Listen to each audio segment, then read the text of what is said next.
24x7 news Bengal আপনারা দেখছেন 22শে November. এই মুহূর্তে আমি রয়েছি কলকাতা রোটারি সদন, যেখানে রোটারি ক্লাব, ক্যালকাটা সুন্দরবন ও অলোক ফাউন্ডেশনের পক্ষ থেকে সমাজে শান্তি বজায় রাখতে গণমাধ্যমের ভূমিকা এই বিষয়ে চলছে এখানে এক প্যানেল ডিসকাশন। আসুন দেখে নিই তার কিছু মুহূর্ত।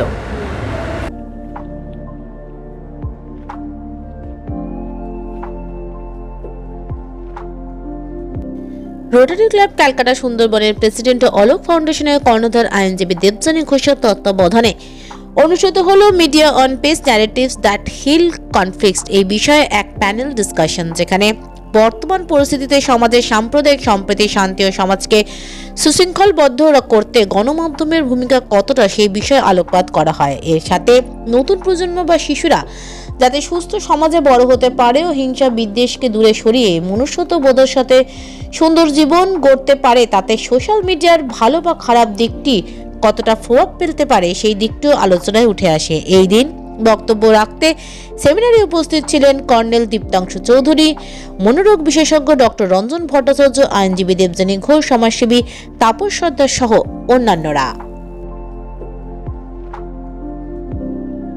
এখন আমরা চাই সবাই শান্তি সম্প্রতি, বিশেষ করে পশ্চিমবাংলা যেন প্রত্যেকটা কোনায় কোনায় থাকে, এবং মিডিয়া তো নিশ্চিতভাবে করে, বড় যে মিডিয়া মাধ্যমগুলো আছে তার সঙ্গে আপনারা যারা আছেন, যারা বিভিন্ন পোর্টাল, তারা যেরকম দৌড়ে বেড়াচ্ছেন মানুষের কাছে, সঙ্গে সঙ্গে নিউজ পৌঁছে দিচ্ছেন, সংবাদ পৌঁছে দিচ্ছেন, ঘটনা পৌঁছে দিচ্ছেন, যেটা বড় মাধ্যমের হয়তো অনেক সময় লাগে।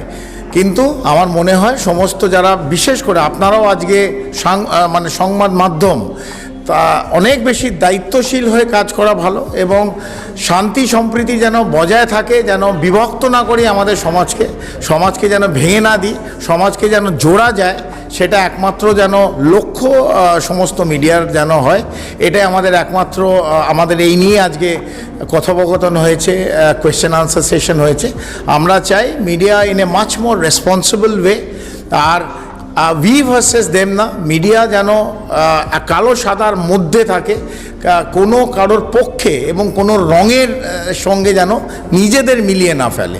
তারা যেন সত্যি যেটা ঘটনা, journalism in the true spirit যেটা বলে, যেটা মাটিতে ঘটছে সেটাই যেন তুলে ক্যামেরা দেখায়, নিজেদের ওপিনিয়ন মানুষের ওপর যেন চাপিয়ে না দেয়।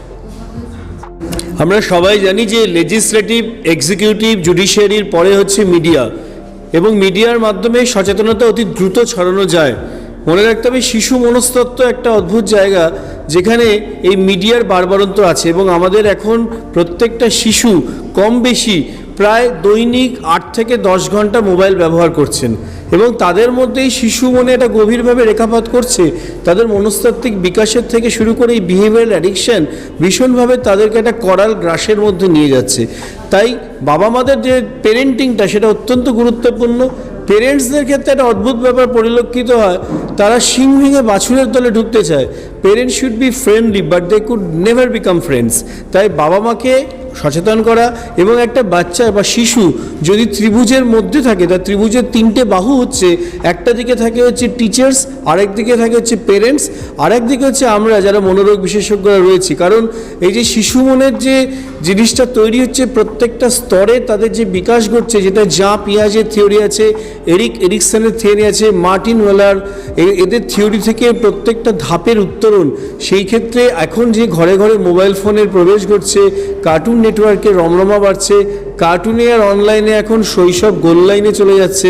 তাই প্রত্যেকটা জায়গায় যদি আমরা এখন থেকে সচেতন না হই, তাহলে প্রায় 25 কোটি শিশু যারা 10 বছরের অনূর্ধ্বে আমাদের দেশে আছেন, তাদের ভবিষ্যতে কিন্তু একটা বড় প্রশ্নবোধক চিহ্ন এসে দাঁড়াবে। আমাদের আজকের টপিকটা ছিল media for peace, narratives that heal conflicts. আমি যেটা চেয়েছিলাম এখানে তুলে ধরার জন্য, যে এখন তো গণমাধ্যম একটা বিশাল প্ল্যাটফর্ম আমাদের এক্সপ্রেশনের জন্যেও, personal expression and also formation of public opinion.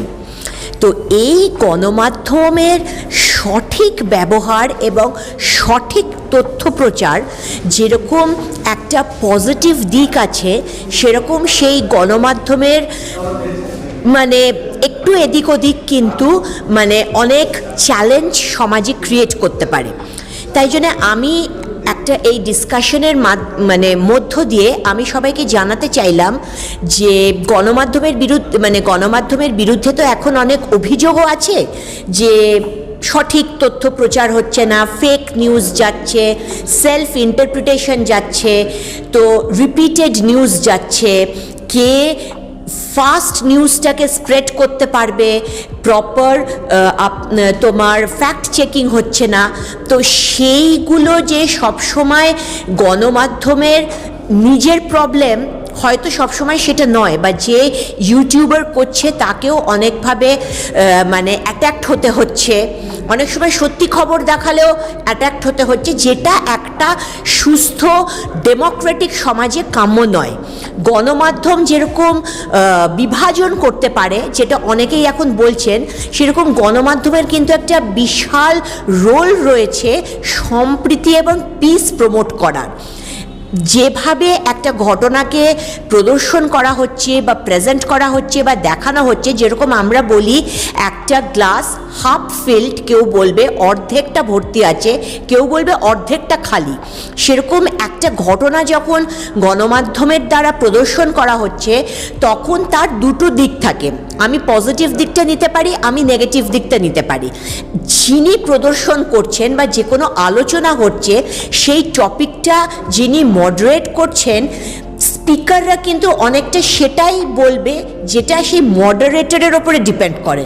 তো সেই মডারেটর, সেই ইউটিউবার, সেই চ্যানেল যদি পজিটিভ দিকটা, যেটা পিস বিল্ডিং, সেইটার ওপরে জোর দেন, তাহলে বোধহয় মানে সর্বাঙ্গ মঙ্গল হয়, দেশের মঙ্গল হয়, নাগরিকদের মঙ্গল হয়। এইটাই আজকে আমাদের আলোচনার মূল লক্ষ্য ছিল। 24x7 নিউজ বেঙ্গলের সঙ্গে থাকুন, সাথে থাকুন, দেখতে থাকুন সব খবরের জন্য চোখ রাখুন আমাদের চ্যানেলে।